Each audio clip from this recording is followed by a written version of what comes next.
नमस्कार मित्रों, मैं कपिल सोनी पुनः आपका स्वागत करता हूं। कला और संस्कृति विषय के अंदर हम चित्रकला का टॉपिक पढ़ रहे थे, जिसके अंदर पिछली वीडियो में हमने मेवाड़ स्कूल का अध्ययन किया। हमने ये पढ़ा था कि हिमाचल प्रदेश के निवासी आनंद कुमार स्वामी ने एक पुस्तक लिखी थी राजपूत पेंटिंग 1916 में, जिसके अंदर उन्होंने चित्रकला को 4 भागों में विभक्त किया था। Mewar school, Marwar school, Dhundhar school और हाड़ौती स्कूल, जिसमें से हम पिछली वीडियो में मेवाड़ स्कूल पढ़ चुके हैं। नेक्स्ट जो है आज का हम टॉपिक शुरू करने जा रहे हैं और अगला जो स्कूल हम पढ़ने जा रहे हैं उसका नाम है मारवाड़ स्कूल। मारवाड़ स्कूल हम पढ़ने जा रहे हैं मित्रों। मारवाड़ स्कूल जो है इसको हम पढ़ते हैं और इसमें जो पहली शैली आपके सामने जो आएगी उसका नाम है जोधपुर शैली। पहली शैली जो इसके अंतर्गत पढ़ रहे हैं हम उसका नाम है जोधपुर शैली। देखिए जोधपुर शैली जो है उसके अंतर्गत अगर हम पढ़ें तो ये प्रारंभ के अंदर ये भी जैन शैली, मेवाड़ शैली आदि से प्रभावित थी। कुछ चित्रकार ये कहते हैं कि ये राजस्थान की प्रारंभिक चित्रकला शैली है, जबकि आनंद कुमार स्वामी ने राजस्थान की प्रारंभिक चित्रकला शैली जो है वो मेवाड़ शैली को माना है। अगर हम जोधपुर की बात करें तो जोधपुर शैली के अंतर्गत आपको ये याद रखना है कि इसकी शुरुआत जो हुई जोधपुर शैली की वो मालदेव के काल में हुई थी। राजा मालदेव के काल में इसकी शुरुआत हुई थी। मालदेव जो कि राठौड़ शासक है मारवाड़ का, आपने नाम सुना होगा, उसी के समय इसकी शुरुआत हुई है। देखिए मालदेव के समय की 2 घटनाएं आपको याद रखनी है। मालदेव के समय की 2 घटनाएं आपको याद रखनी है। एक तो ये कि इसके समय का प्रथम उपलब्ध चित्रित ग्रंथ, देखिए मालदेव के समय जिस चित्र की रचना हुई, चित्रित ग्रंथ की रचना हुई, उसका जो नाम है उसका नाम आपको मित्रों याद रखना है उत्तराध्यान सूत्र। उत्तराध्यान सूत्र जो है ये आपको नाम याद रखना है। मालदेव के समय का प्रथम उपलब्ध चित्रित ग्रंथ है। दूसरा इसके समय की जो घटना है वो आपको क्या याद रखनी है कि एक चोखेलाव एक महल है मेहरानगढ़ दुर्ग के अंदर। उस चोखेलाव महल के अंदर कुछ भित्ति चित्र बनाए गए थे और उन भित्ति चित्रों का जो सब्जेक्ट है वो ये है कि वो भित्ति चित्र राम रावण युद्ध के चित्र थे। राम रावण युद्ध के भित्ति चित्र बनाए गए। राम रावण युद्ध के भित्ति चित्र जो है वो बनाए गए थे चोखेलाव महल में। किसके समय बनाए गए हैं ये बनाए गए हैं भाई मालदेव के समय। तो मालदेव के समय की 2 घटनाएं, अगर प्रथम उपलब्ध चित्रित ग्रंथ आपको पूछा जाए तो उत्तराध्यान सूत्र है और चोखेलाव महल के अंदर राम रावण युद्ध के भित्ति चित्र बनाए गए थे मालदेव के समय। देखिए दूसरी जो बात है इसके अंदर वो ये है, आपको पूछा जाएगा कि भाई किस राजा का काल जो है वो स्वर्णकाल कहलाता है। किस राजा का काल स्वर्णकाल कहलाता है। तो यहां पर आपको याद रखना है कि भैया जसवंत सिंह प्रथम का जो काल है वो जोधपुर शैली का स्वर्णकाल है। कुछ किताबों में ये अजीत सिंह दे रखा है, परंतु सही जो है वो जसवंत सिंह प्रथम है। जसवंत सिंह प्रथम का काल जो है वो स्वर्णकाल कहलाता है। इसके बाद में अगर हम पढ़ें कि भैया मुगल प्रभाव किसके काल में पड़ा, मुगल प्रभाव किसके काल में पड़ा, तो मुगल प्रभाव आपको याद रखना है। यहाँ पर मुगल प्रभाव जिसने अधीनता स्वीकार की, मारवाड़ की ओर से जो शासक जिसने मुगलों की अधीनता स्वीकार की, और आप ये नाम पढ़ते हैं भाई मित्रों मोटा राजा उदय सिंह। मोटा राजा उदय सिंह का जो काल है, इस काल के अंदर क्या हुआ था, मुगल प्रभाव पड़ा था मारवाड़ शैली के चित्रों के ऊपर। देखिए मोटा राजा उदय सिंह जो है इसके समय की घटना आपको मैं बताता हूं कि मोटा राजा उदय सिंह के समय एक भागवत पुराण ग्रंथ की रचना की गई थी। एक भागवत पुराण ग्रंथ की रचना की गई थी, चित्रित ग्रंथ है मोटा राजा उदय सिंह के समय। ये जो भागवत पुराण ग्रंथ है ना, इसके अंदर अर्जुन और कृष्ण का चित्र बना हुआ है। भागवत पुराण के अंदर अर्जुन और कृष्ण का चित्र बना हुआ है। और इसकी विशेष बात क्या है कि ये जो चित्र है अर्जुन और कृष्ण का जो ये चित्र है, इसकी विशेष बात यह है कि इसके अंदर जो इनकी वेशभूषा है, जो इनकी वेशभूषा है अर्जुन और कृष्ण की, वो वेशभूषा तो कैसी है, मारवाड़ी है। जबकि इनको जो आभूषण पहनाए गए हैं, इनको जो आभूषण पहनाए गए हैं, वो आभूषण जो है वो मुगल शैली के आभूषण है। यानी मुगल जिस प्रकार के आभूषण पहनते थे मुगल लोग, उस प्रकार के आभूषण इसमें दिखाए गए हैं। तो ये आपको ध्यान में रखना है कि मोटा राजा उदय सिंह का काल जो है, इसके काल में मुगल प्रभाव पड़ा। भागवत पुराण जो है, ये ग्रंथ की रचना हुई मोटा राजा उदय सिंह के समय। अर्जुन और कृष्ण जो है उनके चित्र बने हुए हैं, और अर्जुन और कृष्ण की वेशभूषा मारवाड़ी दिखाई गई है, जबकि उनके आभूषण जो है वो मुगल शैली के दिखाए गए हैं। इसके बाद में एक प्रश्न आता है कई बार इसमें कि भैया क्या इस शैली के ऊपर यूरोपियन शैली का प्रभाव पड़ा क्या? यह प्रश्न भी इंपॉर्टेंट बनता है। यूरोपियन शैली का मतलब अंग्रेजों के समय अंग्रेजी चित्रकला का प्रभाव। तो यूरोपियन शैली का प्रभाव पड़ा मारवाड़ शैली पर या जोधपुर शैली पर, वो पड़ा था तख्त सिंह के समय। देखिए आप लोग इतिहास में पढ़ते हैं 1857 की क्रांति।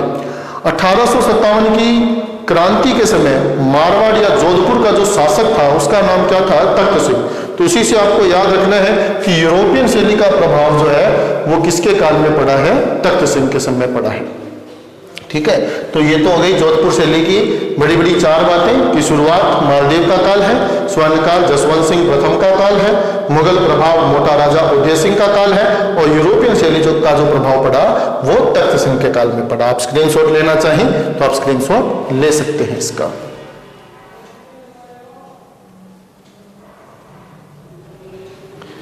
ठीक है जी। इसके बाद देखिए और अन्य कुछ राजा हैं, उनके काल की कुछ घटनाएं हैं, उन पे अपन चर्चा करते हैं कि उनकी काल की और क्या घटना है। देखिए आपको यहां पर एक नाम याद रखना है, गज सिंह। गज सिंह नामक एक शासक हुआ है जोधपुर का। उसके काल की मैं दो घटनाएं आपको बताता हूं। देखिए गज सिंह के समय क्या हुआ है कि एक तो ये ध्यान रखना है कि इस गज सिंह के समय वीर जी नामक चित्रकार है, वीर जी नामक चित्रकार है, और इस वीर जी ने चित्र बनाया था रागमाला। ठीक है जी, रागमाला फिर आ गया मित्रों, ध्यान रखना, दो बार हम पहले पढ़ चुके हैं। एक साहिब दीन की रागमाला पढ़ी थी 1628 के अंदर, एक 1605 के अंदर हमने रागमाला पढ़ी थी जो बनाई थी निषाद दीन ने चावंड शैली में। एक रागमाला यहाँ है और इसका सन आपको याद रखना है 1623। ठीक है, तो 1623 में वीर जी नामक चित्रकार ने गज सिंह के समय रागमाला चित्र बनाया था, ये आपको याद रखना है। देखिए गज सिंह का एक चित्र है जो उसके काल में तो नहीं बना, अभी वर्तमान में बनाया गया है। तो वो जो चित्र है गज सिंह का चित्र है, और एक आधुनिक चित्रकार है अन्नू मल्होत्रा। अन्नू मल्होत्रा, अन्नू मल्होत्रा नामक एक वर्तमान चित्रकार है, और अन्नू मल्होत्रा ने बप्पा जी के नाम से, बप्पा जी के नाम से गज सिंह का चित्र बनाया है। गज सिंह का चित्र एक बनाया है। ठीक है, बप्पा जी के नाम से गज सिंह का चित्र बनाया है। इसका शॉर्ट नेम है ना चित्र का होता है बप्पा जी, जो छोटा नाम है इस चित्र का होता है बप्पा जी, पर इसका जो वास्तविक नाम है इस चित्र का वो क्या है? वो आपको नाम याद रखना है कि the Maharaja of Jodhpur, the galaxy lives on. ठीक है, देखिए अंग्रेजी में नाम है और बड़ा सा नाम है the Maharaja of Jodhpur, the galaxy lives on. ये इस चित्र का नाम है जो अन्नू मल्होत्रा ने बनाया है, और गज सिंह का वृहद चित्र है, ये गज सिंह का एक बड़ा चित्र है। ये दो बातें आपको गज सिंह की याद रखनी है। इसके बाद में मित्रों आपको एक नाम याद रखना है, भीम सिंह। भीम सिंह का नाम आपको याद रखना है। भीम सिंह का नाम आपने कहाँ सुना है? दो भाई थे, नाम सुना होगा, एक भीम सिंह और एक का नाम है मान सिंह। तो इतिहास में कहाँ सुनते हैं ये नाम आप, भीम सिंह और मान सिंह? भीम सिंह का और मान सिंह का नाम आप सुनते हैं कृष्णा कुमारी विवाद में।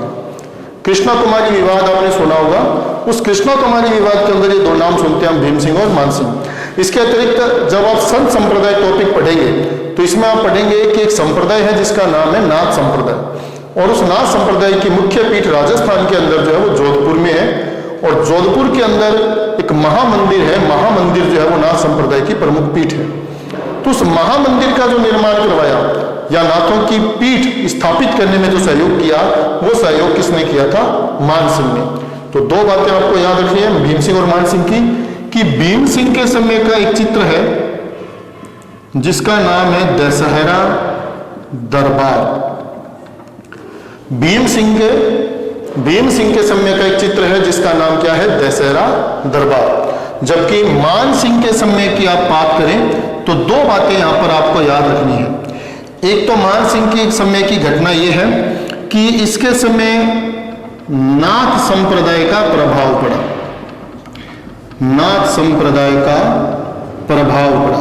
आपको प्रश्न ये पूछा जाएगा कि जोधपुर चित्रकला पर, जोधपुर शैली पर नाथ संप्रदाय का प्रभाव किस राजा के काल में पड़ा?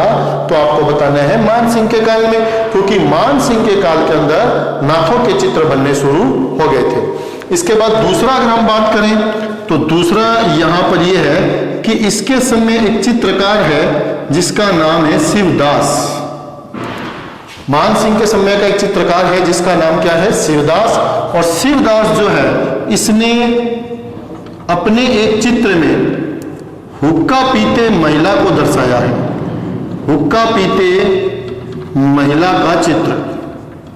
ठीक है, राजस्थान, हरियाणा आदि क्षेत्रों में हुक्का पिया जाता है, हुक्का पीते हुए महिला का चित्र दिखाया गया है। शिवदास ने यह चित्र बनाया था मान सिंह के समय। ठीक है, तो मान सिंह के समय की ये दो घटनाएं जो है वो आपको यहां पर याद रखनी है। ठीक है, तो देखिए एक तो गज सिंह की बात याद रखिएगा, ये बात इंपॉर्टेंट है क्योंकि ये प्रश्न है जो LSA भर्ती के अंदर पूछा गया था।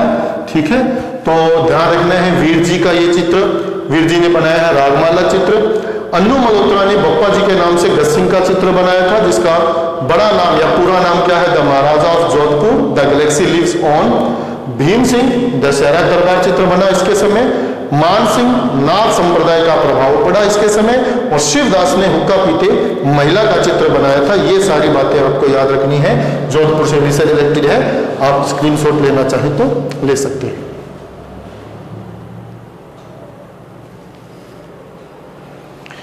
इसके बाद है कि किस किस प्रकार के चित्र जो है और बनाए गए, क्या सब्जेक्ट है जोधपुर शैली के चित्रों का, और क्या और विशेष बात है उस पर हम चर्चा करते हैं।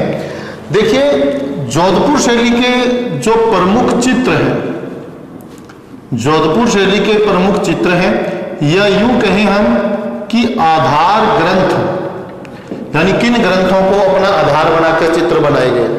तो इन चित्रों में देखिए एक तो आपको मैं पढ़ा के गया हूं उत्तराध्यान सूत्र, उत्तराध्यान सूत्र, एक तो ये वाली बात आपको ध्यान में रखनी है, उत्तराध्यान सूत्र। दूसरी बात आपको इसमें ध्यान रखनी है कि एक ग्रंथ है उजली जेठवा,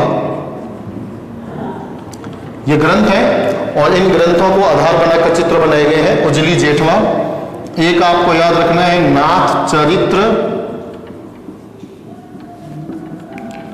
ढोला मारू, पंचतंत्र,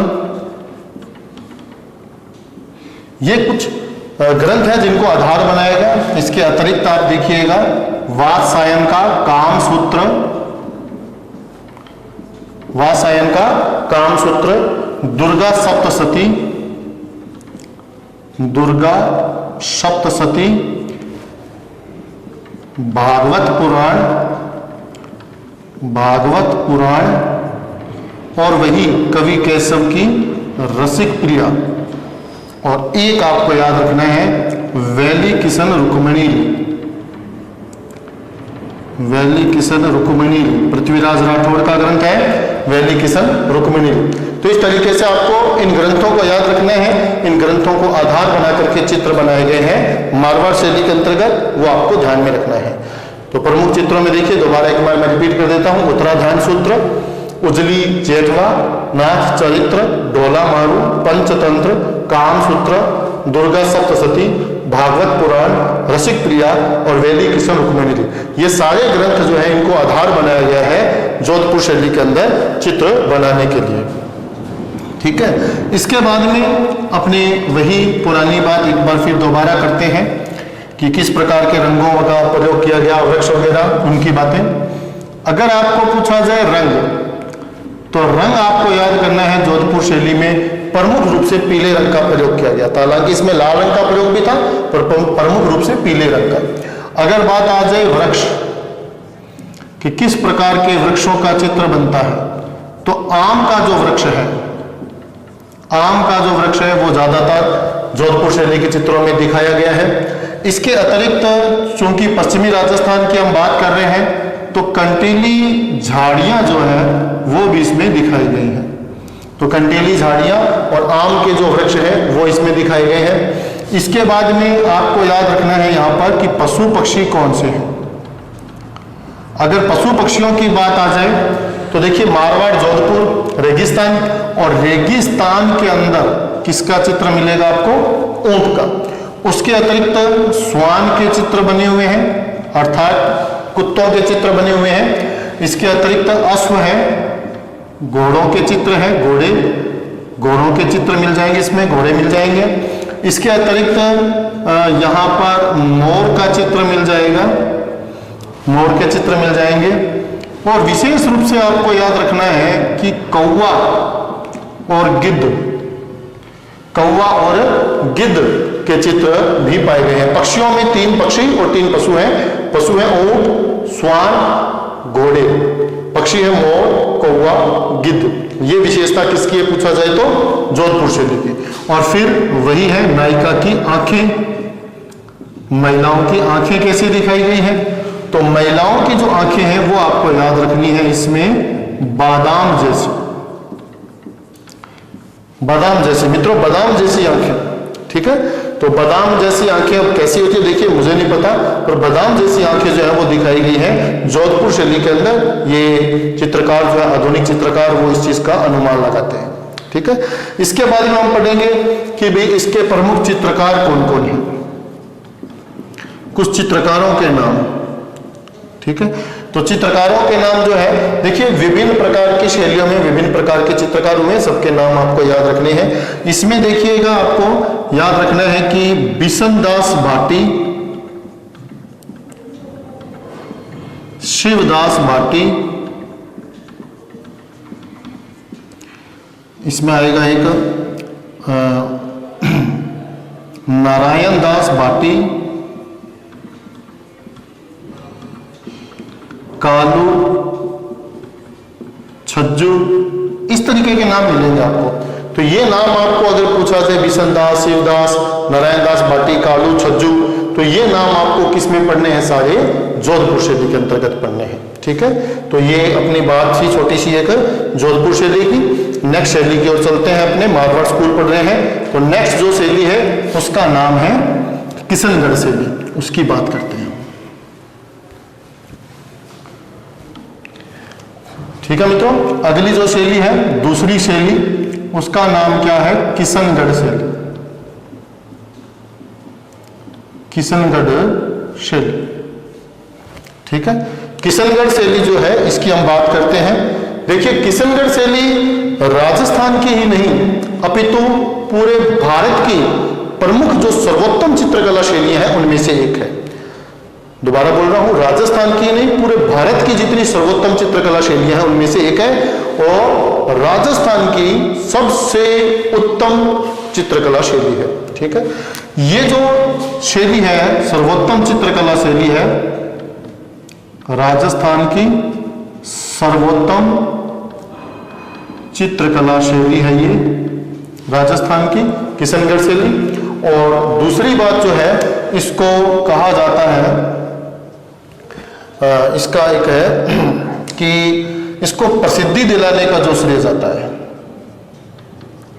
इसको प्रसिद्धि दिलाने का जो श्रेय जाता है वो जाता है मित्रों एरिक डिक्सन और एक व्यक्ति और आपको याद रखना है नाम, फयाज अली। एरिक डिक्सन और फयाज अली। अगर बात करें किशनगढ़ शैली पे प्रभाव की, तो प्रभाव जो है इसके ऊपर पड़ा वो एक तो ब्रज शैली का प्रभाव भी देखने को मिलेगा इसके ऊपर, और दूसरा जो है वो हिमाचल प्रदेश की एक शैली है कांगड़ा शैली।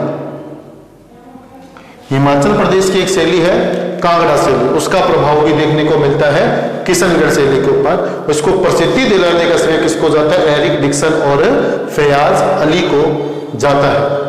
किशनगढ़ शैली जो है इसकी अगर हम शुरुआत देखें तो इसकी शुरुआत किशन सिंह के समय हुई,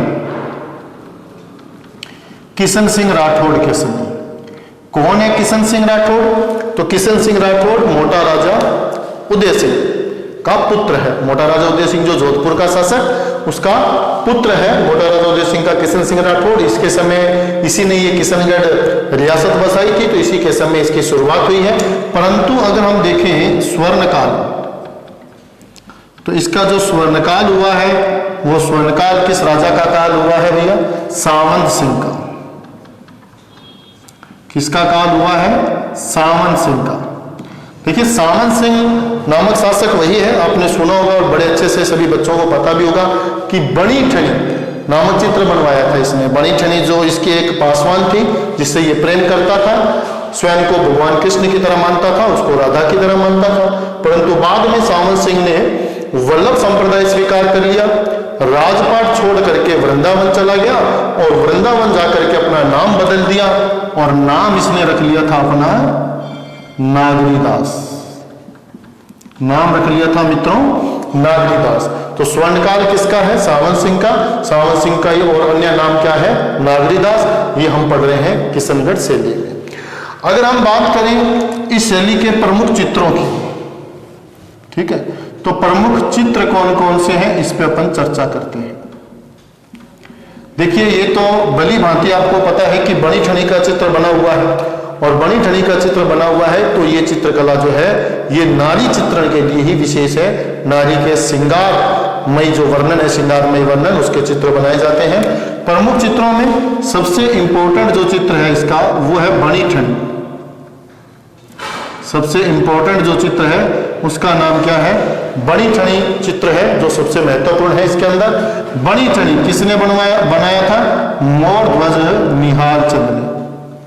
मोरध्वज निहाल चंद नामक जो शासक है इसने, जो चित्रकार है, इसने बणी ठनी नामक ये चित्र बनाया था।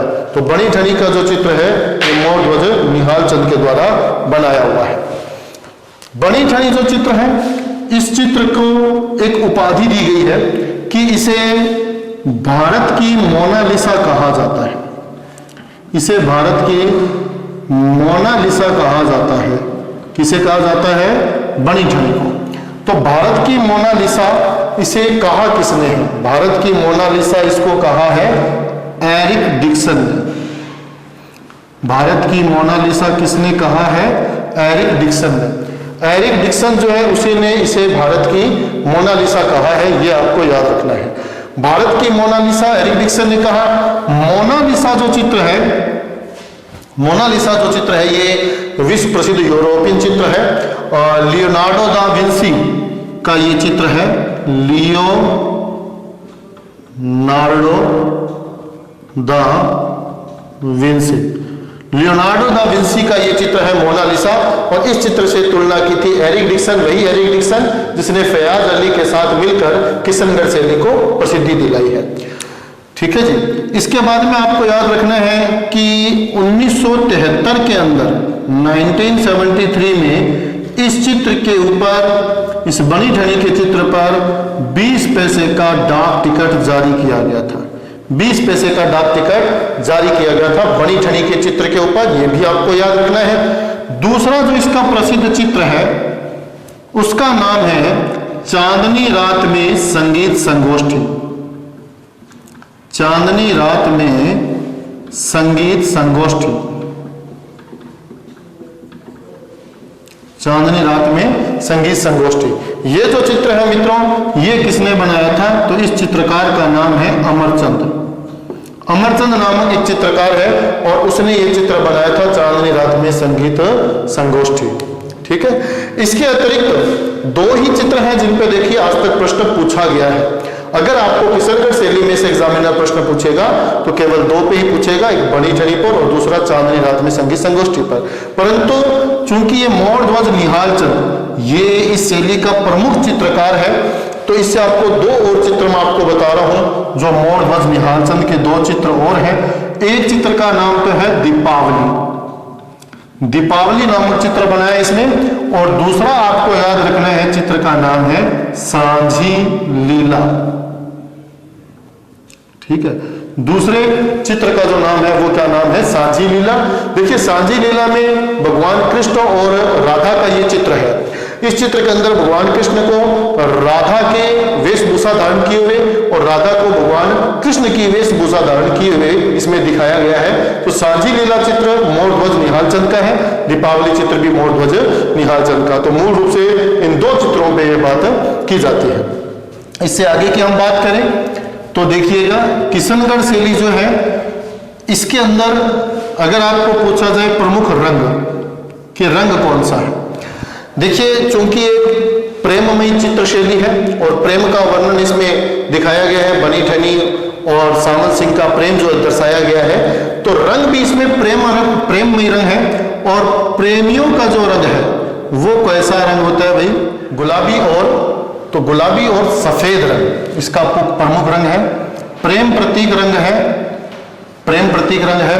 जैसे कि मैंने आपको बताया कि प्रेम करने वालों का प्रमुख रंग होता है गुलाबी, परंतु भैया बाद में धीरे धीरे कौन सा हो जाता है? सफेद। इसी तरीके से आपको पूछा जाएगा कि वृक्ष किस प्रकार का, तो वृक्ष आप यहां पर लिखेंगे केले का वृक्ष। देखिए इससे पहले केले का वृक्ष आपने कहां पढ़ा था? इससे पहले आपने केले का वृक्ष पढ़ा था नाथद्वारा शैली में, जहां मैंने बताया था कि भगवान कृष्ण की बात आएगी वहां पर केले का वृक्ष होगा। तो यहां भी वृक्ष किस प्रकार का है? केले का वृक्ष है। पशु पक्षियों की बात करें हम तो यहाँ पक्षियों के चित्र ज्यादातर बने हुए हैं और पक्षियों के चित्र जो बने हुए हैं उसमें सारस का चित्र है, हंस का चित्र है और एक आपको याद रखना है कीट है जिसका नाम है भ्रमर, भंवरा। ठीक है, तो भ्रमर का चित्र बना हुआ है। भ्रमर जो है इसको भी बहुत सारे कवि और चित्रकारों ने प्रेम प्रतीक मानते हुए भ्रमर का चित्र बनाया है। इसके बाद में आपको पढ़नी है आंखें।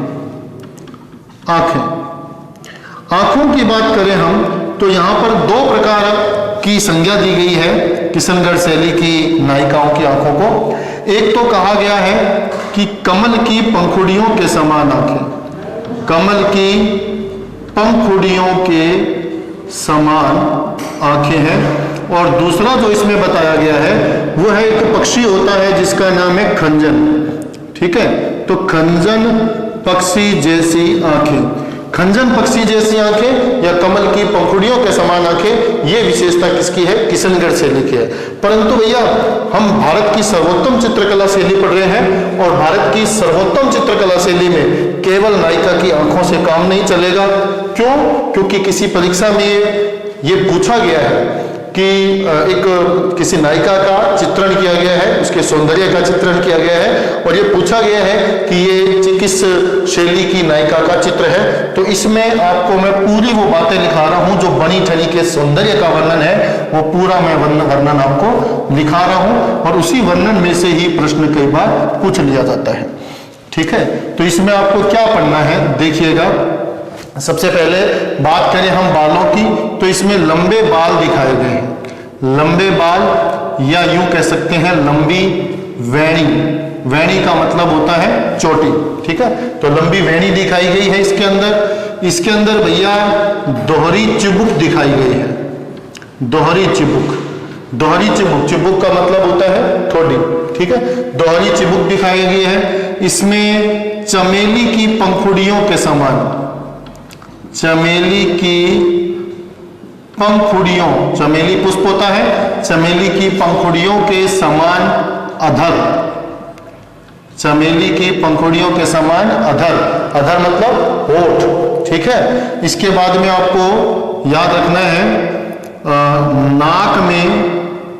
नाक में वेसरी आभूषण, नाक में वेसरी आभूषण, नाक में वेसरी या बेसरी आभूषण दिखाया गया है। इसके बाद में हाथों में अर्धखिला कमल का पुष्प, ठीक है, हाथों में अर्धखिला कमल का पुष्प। देखिए ये जितनी बातें मैं लिखवा रहा हूं बड़ी शनि के बारे में, इन्हीं में से प्रश्न पूछा जाता है। आपको कोई एक या दो लाइनें उठा करके एग्जामिनर पूछ सकता है कि भाई यहाँ कौन से चित्र का वर्णन किया जा रहा है या कौन सी शैली का वर्णन किया जा रहा है। तो एक बार दोबारा देखिएगा, लंबे बाल, लंबी वेणी, ठीक है, दोहरी चिबुक, चमेली की पंखुड़ियों के समान अधर, अधर मतलब होठ है, नाक में वेसरी या बेसरी आभूषण और हाथों में अर्धखिला कमल का पुष्प, ठीक है।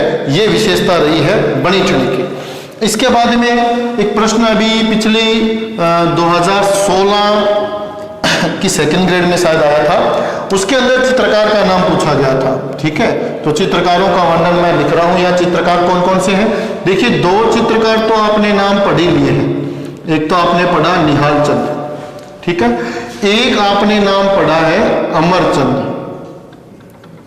दो नाम याद रखने हैं, निहाल चंद और अमरचंद।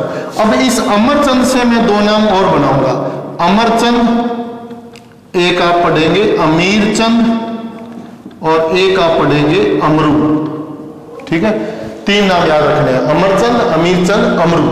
फिर आपको कुछ संतों के से नाम आपको दिखाई देंगे, जैसे सूरदास जी को कहा जाता है, तो सूर से आप बनाएंगे सूरध्वज। एक आपको याद रखना है नानक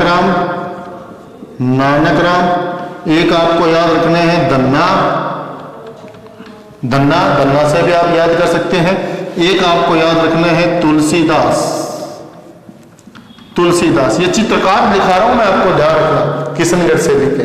इसके बाद में है जैसे जोश नाम आ सकता है, एक इसमें आपको मिलेगा छोटू, ठीक है, एक आपको नाम मिलेगा रामदास, एक आपको नाम मिलेगा सीताराम, ठीक है।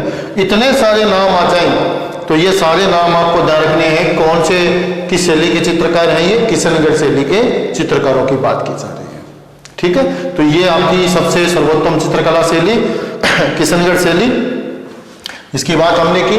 इसके बाद में नेक्स्ट जो शैली है आपके लिए उसका हम नाम पढ़ते हैं।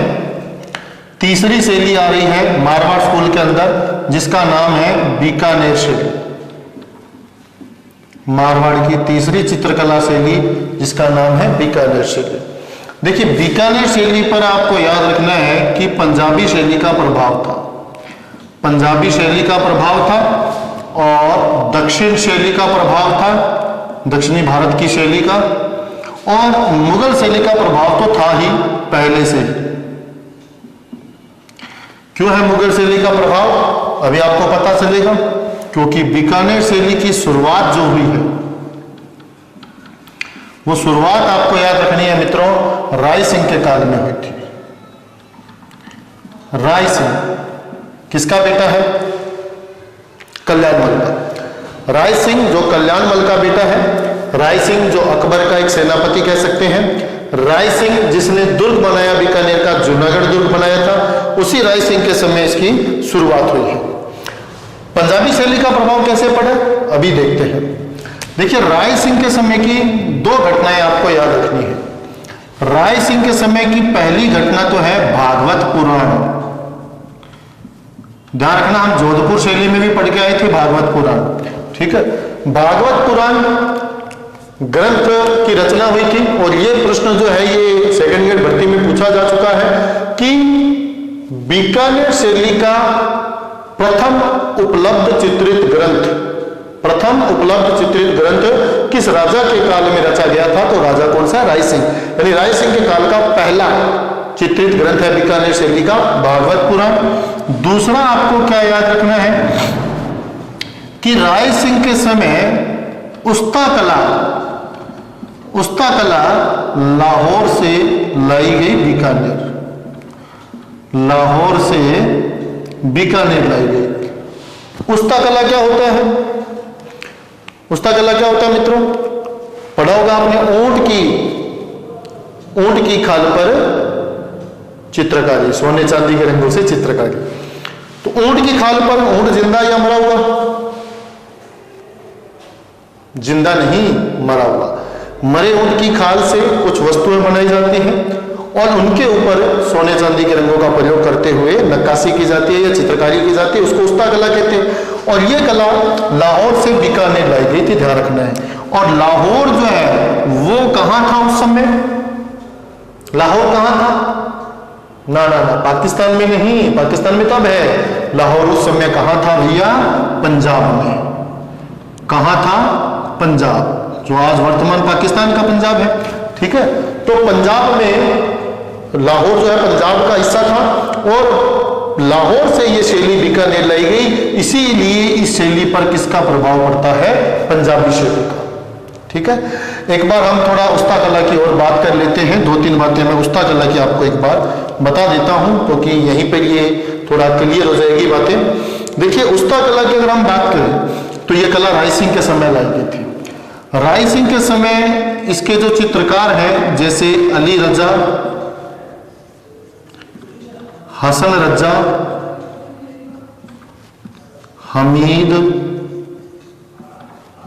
और रुकनुद्दीन, ये कुछ चित्रकार हैं, उस्ता कला के उस्ताद हैं। इनको ये लेके आया था राय सिंह और इन्हीं ने, अली रजा, हसन रजा, हमीद और रुकनुद्दीन, इन्होंने क्या किया? बीकानेर में उस्ता कला की शुरुआत की है, ठीक है। उस्ता कला की और क्या बातें हैं कि जो ये उस्ता कला है भैया, इसका एक नाम और है कि इसको मुनवती कला कहा जाता है। उस्ता कला जो है इसको मुनवती कला कहा जाता है, ये आप लोगों ने पढ़ा होगा। उस्ता कला को ही क्या कहा जाता है? मुनवती कला कहा जाता है। उस्ता कला या मुनवती कला जो है, इसका सबसे प्रसिद्ध जो उस्ताद हुआ है, सबसे प्रसिद्ध जो चित्रकार हुआ है, उनका नाम है हिसामुद्दीन उस्ता। हिसामुद्दीन उस्ता, देखिए इन्होंने ही, हिसामुद्दीन उस्ता ने ही उस्ता कला को विश्व प्रसिद्ध बनाया। राजस्थान में नहीं, विश्व स्तर पे प्रसिद्धि दिलाई। इसीलिए 1986 के अंदर इनको पद्मश्री से नवाजा गया था। 1986 में इनको पद्मश्री से नवाजा गया था हिसामुद्दीन उस्ता को।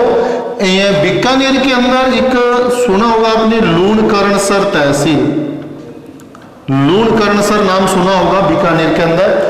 और लूणकरणसर तहसील के अंदर एक गांव है दुलमेरा, दुलमेरा। तो ये दुलमेरा गांव के निवासी थे हिसामुद्दीन उस्ता, और दुलमेरा गांव के हिसामुद्दीन उस्ता जो है, इन्होंने इस कला को प्रसिद्धि दिलाई है। वर्तमान में इनका जो कलाकार है, वर्तमान जो कलाकार है या वर्तमान में इसको प्रसिद्धि दिलाने वाला जो व्यक्ति है, उनका नाम है जमील उस्ता। क्या नाम है भाई? जमील उस्ता। और जमील उस्ता कौन है? तो जमील उस्ता हिसामुद्दीन उस्ता के पुत्र है। हिसामुद्दीन उस्ता के पुत्र जमील उस्ता जो है, इन्होंने क्या किया है, अब वर्तमान ये कलाकार है, 2 बार ललित कला अकादमी के अध्यक्ष रह चुके हैं ये जमील उस्ता। और वर्तमान में उस्ता कला को संरक्षण प्रदान करने वाला जो व्यक्ति है वो कौन है? जमील उस्ता है। तो इस तरीके से हमने पढ़ा कि उस्ता कला जो बीकानेर की प्रसिद्ध है, एक प्रकार की ये चित्रकारी ही है और ये लाहौर से बीकानेर लाई गई थी। इसके बाद हमें पढ़ना है कि और क्या विशेष बात है। तो एक तो आप ये याद रखेंगे कि शुरुआत राय सिंह का काल है, जबकि स्वर्णकाल जो है इसका, स्वर्णकाल, इस शैली का स्वर्णकाल जो है वो अनूप सिंह का समय है, अनूप सिंह का समय है, ठीक है जी। स्वर्णकाल किसका है? अनूप सिंह का। अब जैसे राय सिंह के समय की 2 घटनाएं पड़ी, वैसे ही अनूप सिंह के समय की आपको क्या घटना याद रखनी है कि इसके समय एक कला चली है जिसको कहा जाता है मथेरन कला। मथेरन कला, ठीक है। अनूप सिंह के समय मथेरन कला चली भैया। अब मथेरन कला क्या होती है? मथेरन कला होती है कि दीवारों पर देवी देवता के चित्र बनाना। दीवारों पर देवी देवता के चित्र, दीवार को पहले चूने से पुताई की जाती है, फिर उसके ऊपर चित्र बनाया जाता है। तो ये जो कला कहलाती है, ये क्या कहलाती है? मथेरन कला। अनूप सिंह के समय उस्ता कला का विकास भी हुआ, परंतु साथ साथ मथेरन कला का भी विकास हुआ। मथेरन कला जो है, इससे रिलेटेड आपको अगर कुछ चित्रकारों का नाम याद करना हो तो देखिएगा, मथेरन कला से रिलेटेड है मुन्नालाल, चंदूलाल, रामकिशन और जय किशन। ठीक है जी, मुन्नालाल, चंदूलाल, रामकिशन, जय किशन, ये चित्रकार आपको पूछा जाए तो ये किस कला से रिलेटेड है? मथेरन कला। तो 2 कलाएं मैंने आपको बताई हैं, उस्ता कला और मथेरन कला। शुरुआत राय सिंह का टाइम है, स्वर्णकाल अनूप सिंह का टाइम है। इसके बाद बीकानेर शैली की जो प्रमुख बात है वो बात यह है कि इस शैली के जो चित्रकार हैं वो चित्रों पर अपना नाम और तिथि अंकित करते थे। चित्रों पर नाम व तिथि अंकित करते थे। ठीक है, ये बात महत्वपूर्ण है कि चित्रों पर अपना नाम और तिथि अंकित करते थे बीकानेर शैली के जो चित्रकार हैं। तो मूल रूप से ये इतनी बात है बीकानेर शैली की। 2 ही विशेष बातें आपको याद रखनी है कि उस्ता कला और मथेरन कला। उस्ता कला जो है वो राय सिंह के समय और मथेरन कला जो है वो अनूप सिंह के समय की घटना है।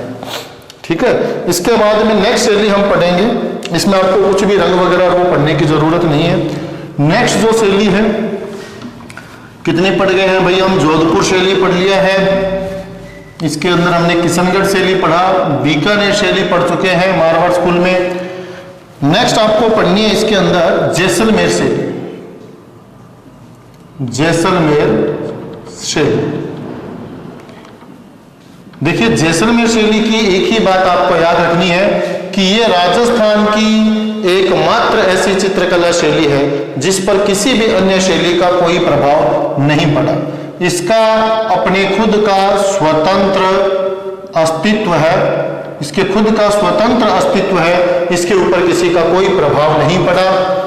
जैसलमेर की जो शैली है, इसको संरक्षण प्रदान करने वाले कौन है?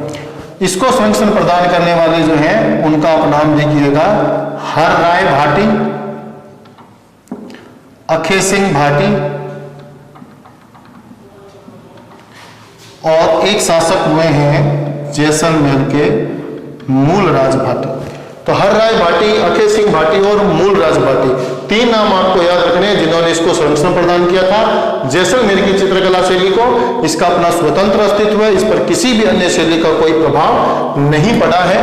और इसके अंदर जो प्रमुख चित्र बने हुए हैं वो आपको याद रखना है कि मूमल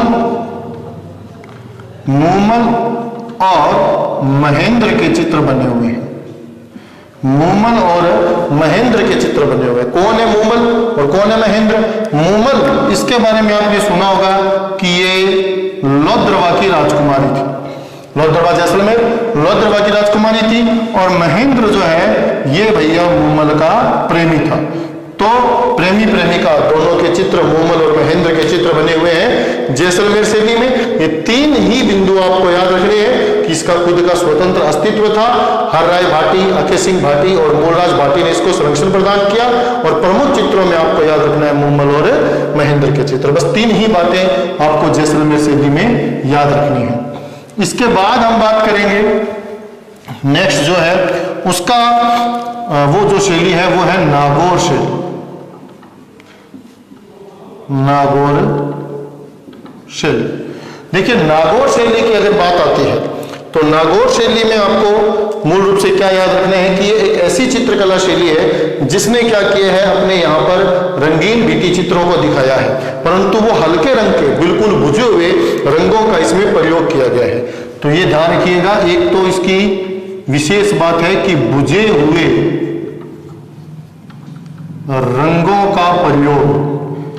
ये प्रश्न आपको पूछा जाए कि बुझे हुए रंगों का प्रयोग की शैली की निजी विशेषता है, तो आपको याद रखना है नागौर शैली की निजी विशेषता है।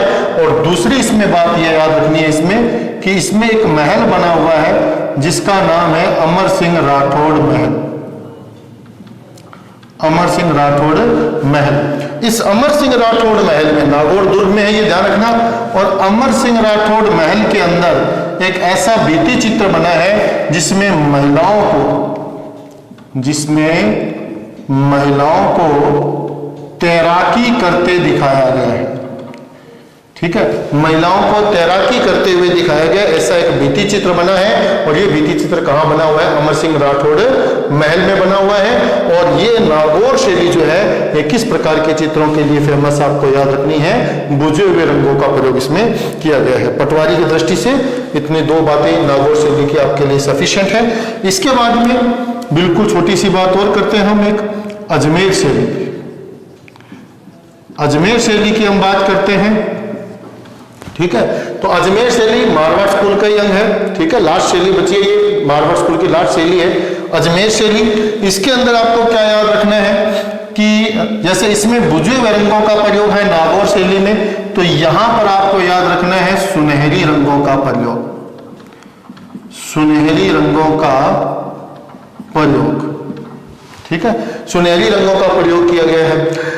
अजमेर शैली जो है प्रारंभ में इस पर जैन शैली का प्रभाव था और बाद में इस पर मुगलों के आने के बाद इस पर मुगल शैली का प्रभाव पड़ा। इसका प्रमाण जो है वो ये है कि जैन शैली का प्रमाण जो है ये मिलता है अजमेर के अंदर स्थित सोनी जी की नसिया से। सोनी जी की नसिया नामक एक जैन मंदिर या महल कह सकते हैं, सोनी जी की नसिया नामक मंदिर में जैन शैली के भित्ति चित्र बने हुए हैं। जबकि मुगल शैली का प्रभाव ये आपको मिलेगा कि जब अकबर यहाँ आया तो अकबर ने यहाँ एक दुर्ग बनाया था जिसको हम कहते हैं मैगजीन किला।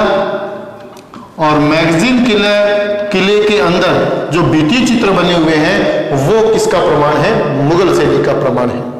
बिल्कुल लास्ट और अंतिम अजमेर शैली की बात मैं आपको बता रहा हूं कि इसके जो प्रमुख चित्रकार हैं उसमें सबसे प्रमुख नाम आपको याद रखना है चांद खां। ठीक है, चांद खां नामक चित्रकार है अजमेर शैली का, और इसने एक चित्र बनाया था राजा पाबू जी का चित्र। ठीक है, चांद खां जो है इसने अजमेर शैली में कौन सा चित्र बनाया था? राजा पाबू जी का चित्र। इसके अतिरिक्त दो महिला चित्रकार हैं इसके अंदर, एक तो है उसना और एक है साहिबा। देखिए मित्रों, इससे पहले भी हम दो महिला चित्रकारों की बात करके गए हैं, एक कमला और दूसरी है इलायची। कमला इलायची का वर्णन हमने पढ़ा था नाथद्वारा शैली के अंदर, और यहाँ पर हम उसना और साहिबा का नाम पढ़ रहे हैं अजमेर शैली में। अगर बात आ जाए कि राजस्थान की प्रमुख महिला चित्रकारों के नाम बताओ, तो महिला चित्रकारों में हम ये चार नाम बता सकते हैं, अब कमला, इलायची, उसना, साहिबा। परंतु पूछे मुस्लिम महिला चित्रकार बताओ तो हम क्या नाम बताएंगे? उसना और साहिबा। तो ये मारवाड़ स्कूल की दो प्रमुख चित्रकार हैं, उसना और साहिबा, अजमेर शैली से रिलेटेड है। तो इस तरीके से ये मारवाड़ स्कूल जो है ये आपका